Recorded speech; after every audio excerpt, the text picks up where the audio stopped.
Salutare tuturor și v-am găsit la un episod. Astăzi să vă învăț cum să facem slime. Sunt împreună cu vărul meu Dario. Salutare. Vărul meu Ianes. Salutare. Și ea să stea aici pe pat să se uite la mine cum fac eu slime-ul. Du-te în partea aia dacă vrei. Aici. Așa. Și da, hai să-i dăm drumul. Pentru acest slime avem nevoie de ceva în care să amestecăm. Ceva cu care să amestecăm. Lichiși. Nu uitați dați un like, un subscribe, un share. Stai jos și tu dacă vrei. Și da, prima dată turnăm lichișul. Lichișul. Du-te pe jos, du-te, stai jos. Și tu ia.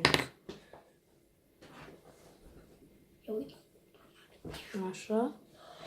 Am turnat lipiciul. Am turnat lipiciul și acum trebuie să turnăm, adică să amestecăm puțin. Atât. Și acum turnăm din asta.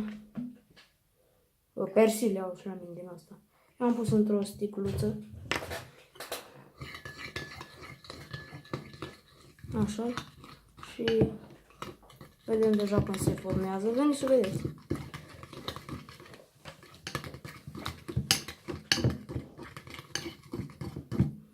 Amestecăm până se face. Cum să fac cu slime? Da, am mai avut o încercare data trecută și nu mi-a ieșit slime-ul. Da, și l-a aruncat peste gard. L-am pus eu. Șt, se fac aici slime-ul. Da, eu mănâncă pâine. Eu pâine. Am vrut soar. Gata, tăceți.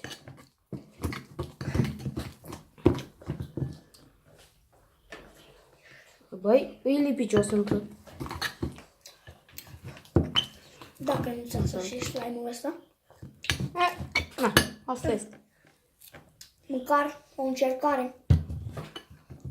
Încercare moarte n-are. Joaca Băi, e lipicios. Dar nu color. Da. E lipicios, dar nu ți-ai luat colorant. nu. Nu e neapărat. Băi, mi s-a lipit de degete. Nu e neapărat să vă luat. M-am șters pe mâini. Bă, da, e tare slime-ul ăsta. Numai că nu știu dacă să-mi iasă. Eu îl revin dacă mi iasă sau nu. Da, și uitați, am mai pus puțin persel și uitați cum mi-a ieșit.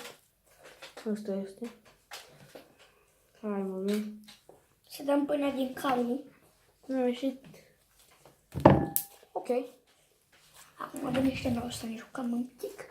Da, și cam tot acest joc a fost Alex, nu uitați, dați un like și pa, pa!